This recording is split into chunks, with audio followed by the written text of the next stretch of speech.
Saudara, kalangan akademisi kembali menyoroti kemunduran demokrasi di akhir pemerintahan Presiden Joko Widodo.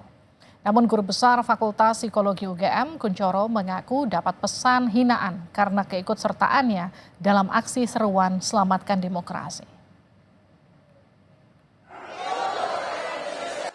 Perlawanan kampus menyuarakan kritik terhadap pemerintahan Presiden Joko Widodo kembali menguat. Pekan lalu, sejumlah guru besar dari berbagai universitas di Jabodetabek menyampaikan seruan Salemba 2024. Mereka menyoroti mundurnya demokrasi dan hukum di akhir pemerintahan Joko Widodo. Tadi juga sudah mengajukan sejumlah usulan. Apa yang dilakukan pemerintah? Siapapun pemerintah itu, akan tapi kita berharap bahwa pemerintah ke depan itu adalah pemerintah yang akuntabel, yang bersih, transparan, dan mengutamakan kepentingan dan kesejahteraan rakyat. Sebelumnya, gabungan akademisi dari komunitas guru besar Institut Teknologi Bandung menyebut terjadi kemunduran demokrasi. Guru besar ITB, Yasraf Amir Piliang, menilai pemilu yang seharusnya menjadi pesta demokrasi kini dianggap menjadi lomba melanggar konstitusi. Yang orang mengatakan bahwa terjadi sekarang kemunduran demokrasi, siapa yang memundurkan? Itu kan adalah eksekutifnya, itu adalah presiden dan jajarannya, menteri-menterinya. Itu yang membuat demokrasi menjadi mundur. Karena apa? Karena tadi itu banyak nepotisme yang terjadi, banyak pemalsuan, manipulasi undang-undang yang dilakukan demi untuk kekuasaan begitu ya. Kritikan pada pemerintah juga diserukan Sivitas Akademika UGM yang menggulirkan gerakan kampus menggugat. Wakil Rektor UGM Ari Sujito menyebut penyelewengan konstitusi yang terlembaga saat ini tak akan dibiarkan masyarakat sipil dan kalangan kampus. Konstitusi begitu mudah diselewengkan, konstitusi mudah diakali, dan itu gak mungkin akan bisa diselesaikan dalam waktu dan dalam cara-cara yang formal. Menanggapi kritikan kalangan kampus, Presiden Joko Widodo pernah menyebut semua orang bebas berpendapat. Ya, itu hak demokrasi, setiap orang boleh berbicara, berpendapat, silahkan. Ya. Namun Guru Besar Psikologi Universitas Gadjah Mada, Kunchoro Suparno, malah mendapat teror berupa pesan hinaan dari orang tak dikenal. Pesan-pesan yang disampaikan melalui aplikasi WhatsApp dan media sosial lainnya diduga terkait keterlibatan Kunchoro dalam menyampaikan seruan dari kampus yang mendorong upaya menyelamatkan demokrasi. Selain itu, ada orang yang tidak dikenal juga sempat mencari Kunchoro di kampus. Ada tiga, yang satu media, ada dua media, yaitu satu media Instagram dan satu WA. Yang kemudian yang ketiga, kedua model kedua tadi didatangi di kantor itu. Tetapi di kantor itu sebenarnya saya yang ragu-ragu. Yang pertama adalah tadi memberikan nomor, kemudian tidak pernah ada janji. Saya biasanya mesti dengan janji. Tetapi dari sini sebetulnya saya sama sekali tidak takut, karena sekali lagi teman-teman saya banyak. Seruan moral dari kalangan akademisi harus disikapi bijaksana. Pemerintah harus menanggapinya sebagai bentuk partisipasi publik yang kritis untuk pemerintahan yang lebih baik. Tim Liputan Kompas TV. Saudara, Guru Besar Psikologi UGM Kunchoro dapat pesan caci maki usai terlibat dalam aksi Civitas Akademika yang mendorong soal penyelamatan demokrasi Indonesia. Seperti apa bentuk terornya dan bagaimana pemerintah melindungi warga negaranya? Kita akan bahas bersama Guru Besar Psikologi UGM Kunchoro Suparno dan tenaga ahli utama KSP Johannes Joko. Selamat malam Pak Kunchoro, selamat malam juga Mas Johannes Joko. Selamat malam Mbak Livi. Selamat malam, Prof. Kunchoro, sehat selalu Prof. Saya ke Pak Kunchoro dulu ya, Mas Johannes. Iya Mbak. Pak Kunchoro, jadi kapan pesan caci maki itu diterima dan melalui media apa saja? Oke, saya mendapatkan pesan caci maki itu 2 kali. Saya senang malahan mendapat caci maki itu karena saya bisa tahu karakternya, siapa dia, malah saya gunakan sebagai objek belajar saya.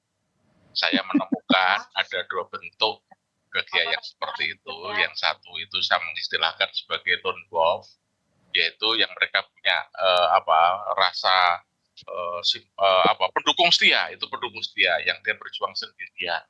Ini justru yang terjadi setelah pencoblosan, setelah saya membaca bersama-sama teman dari UGM melakukan UGM menggugat. Dan itu bahasanya itu tidak terlalu kasar, saya masih bisa menerima. tapi dia ya menuduh bahwa saya adalah pendukungnya 03, saya mau cari jabatan, dan kemudian dikatakan sudah tua, nggak tahu diri, seperti itu. Ini masih relatif sopan, dia sendiri. Tetapi yang lebih ngeri sebetulnya, dan ini tadi melalui WhatsApp, sehingga nomornya masih bisa dilacak, dengan mudah dilacak.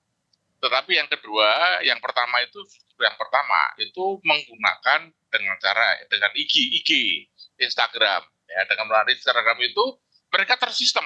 Tidak hanya 1-2 orang. Ketika saya ngomong begini langsung berapa orang nimbrung saya. Dan itu saya katakan adalah kelompok-kelompok buzzer. Itu dari mereka yang terjadi. Dan yang ketiga adalah mereka datang ke kampus.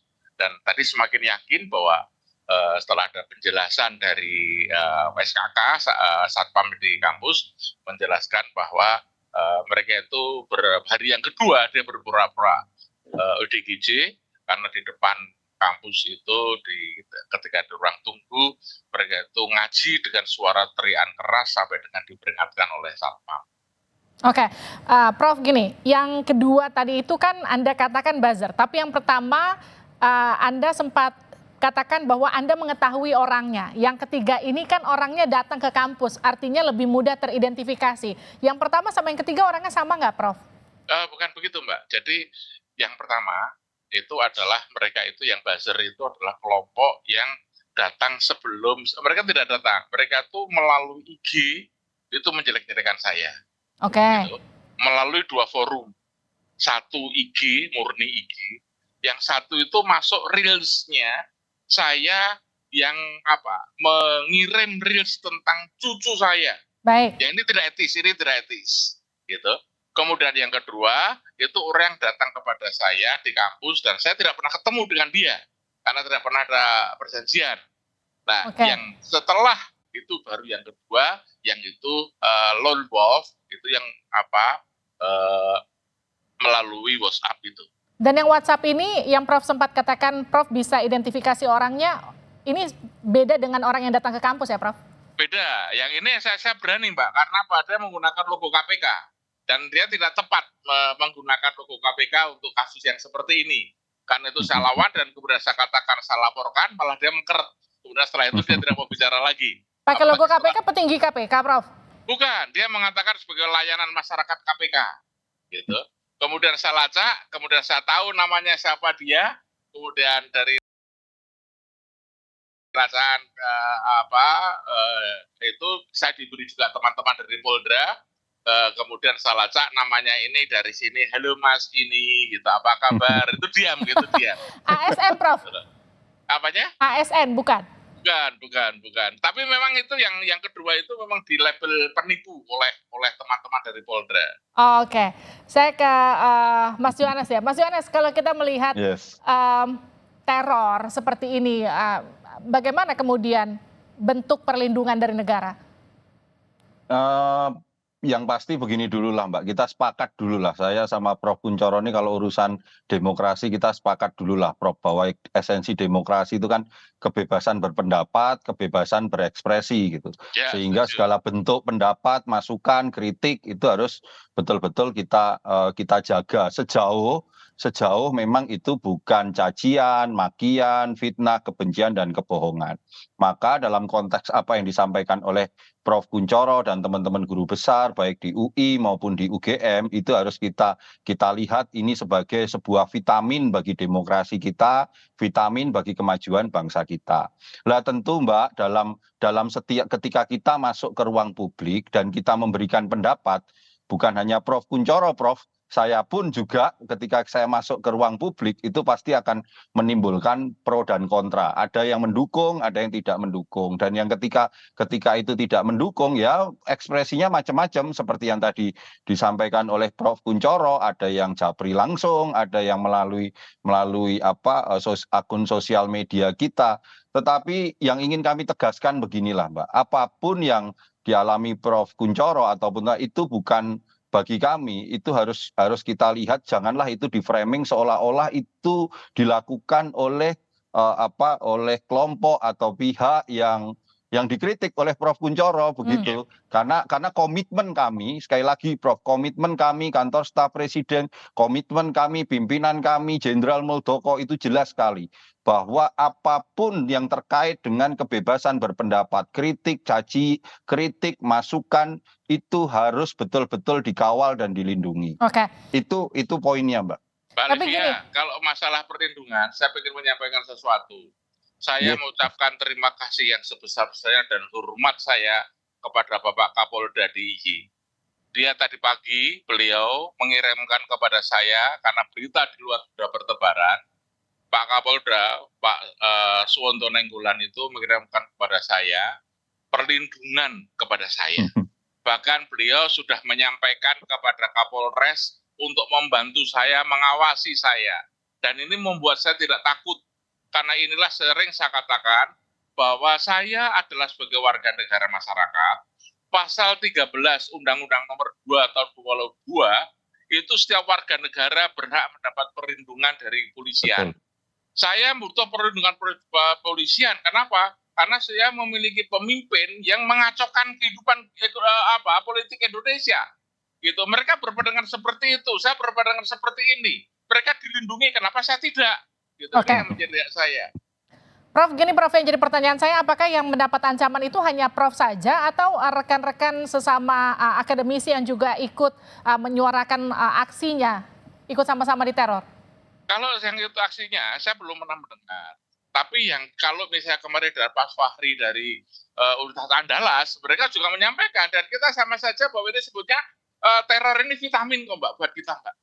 Buat saya sekali lagi untuk model belajar, untuk penyemangat. Kenapa? Karena memperjuangkan kebenaran, keadilan itu kita tidak boleh menyerah. Dan ini adalah salah satu bentuk dari tugas kami mencerdaskan kehidupan bangsa. Tugas kami sebagai benteng etika, tugas kami sebagai penjaga etika dan sebagainya itu adalah tugas kami. Maka kami tidak akan mundur langkah pun, Mbak. Nah, itu dia yang jadi pertanyaan saya selanjutnya. Artinya kalau Prof tadi katakan ini sebagai vitamin, setelah ada ancaman bertubi-tubi ini tidak akan membuat Prof mundur untuk mengkritik pemerintah untuk lebih baik.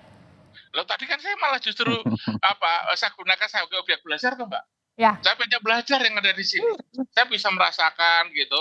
Dan siapa dia, ketika saya kejar dia siapa. Baik. Gimana Mas Yohanes? Ya udah benar itu Prof, yang namanya memberikan sesuatu demi kemajuan bangsa dan negara jangan pernah takut Prof.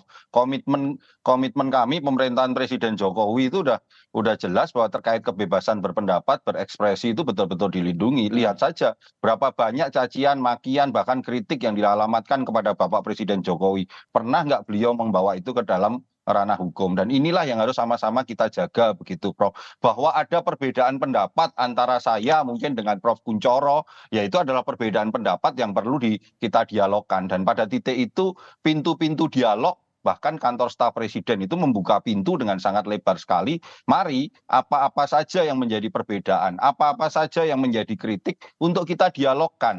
Karena tidak bisa perbedaan-perbedaan ini hanya diramaikan di ruang publik tanpa kita berdialog dan mencari solusi-solusi terbaik bagi kemajuan bangsa. Begitu Mbak Livi. Artinya kalau ada kritikan harus dijawab dengan solusi dan juga aksi yang nyata begitu ke depannya. Terima kasih Prof Kuncoro, terima kasih juga Mas Yohanes sudah bergabung bersama kami di Sapa Indonesia Malam. Sehat-sehat selalu. Oke, terima kasih. Matur nuwun Prof Kuncoro, matur nuwun Prof Mbak Livi.